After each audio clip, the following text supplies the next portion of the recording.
بسم اللہ الرحمن الرحیم۔ جماعت پریپ ششم کے عزیز طلباء کرام، السلام علیکم ورحمۃ اللہ وبرکاتہ۔ بیٹا اردو عملی کتاب آپ کے سامنے ہے۔ آج کے کام کا آغاز ہم اردو عملی کتاب سے کر رہے ہیں۔ آپ یہ کتاب اس وقت سامنے رکھیے، شاباش۔ الحمدللہ بیٹا ہم اقرا اردو عملی کتاب صفحہ نمبر 64 تک کام مکمل کر چکے ہیں۔ آج ہم صفحہ نمبر 65 سے کام کا آغاز کر رہے ہیں۔ صفحہ نمبر 65 پر دراصل آج جو کام دیا گیا ہے وہ کچھ توجہ طلب ہے۔ آج کا سبق اوزان پر مشتمل ہے۔ اوزان یعنی مختلف وزنوں پر مشتمل ہے، جس میں ہم آپ کو مختلف اوزان سے آج آگاہی فراہم کریں گے۔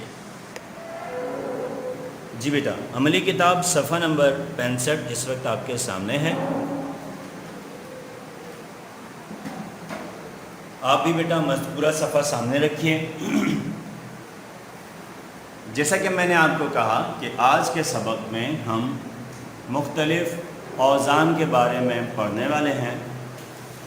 آپ اندازہ لگا چکے ہوں گے جس طرح کے الفاظ آپ کو اس وقت نظر آ رہے ہیں۔ مثال کے طور پر پہلی لائن دیکھیے کیا لکھا ہوا ہے، 1 پاؤ یعنی کہ 1/4۔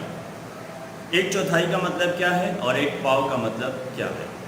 دونوں کا مطلب ہے 4 حصوں میں سے 1، 4 میں سے 1۔ اسی کو یہاں نمبرز میں بھی واضح کیا گیا ہے، جس کو اس طرز پر لکھا گیا ہے، ٹھیک ہے۔ اسے اگر انگلش میں پڑھا جائے تو اسے یوں پڑھا جا سکتا ہے 1/4، ٹھیک ہے، لیکن اردو میں اسے پڑھا جاتا ہے 1/4۔ یہ جو آپ کو درمیان میں لائن نظر آ رہی ہے اسے بٹا کی لائن کہتے ہیں، تو اس کو اس طرح پڑھیں گے 1/4 یعنی 4 میں سے 1 حصہ، 4 میں سے 1 حصہ، ٹھیک ہے۔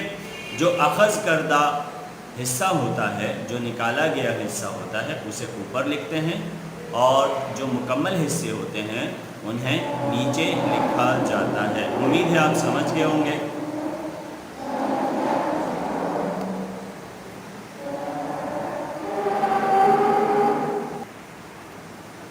جی بیٹا، ویسے آپ کو تو تجربہ ہوگا بھی، ظاہر بات ہے کہ ماشاءاللہ آپ والدین کے فرما بردار بچے ہیں، گھر کا سودا سلف لاتے ہوں گے، تو آپ کو بھی پتہ ہوگا کہ پاؤ کا مطلب کیا ہوتا ہے، آدھا کا مطلب کیا ہوتا ہے، اور کلو کا مطلب کیا ہوتا ہے، 1.5 کلو کا مطلب کیا ہوتا ہے۔ اتنا تو آپ کو بھی تجربہ ہوگا۔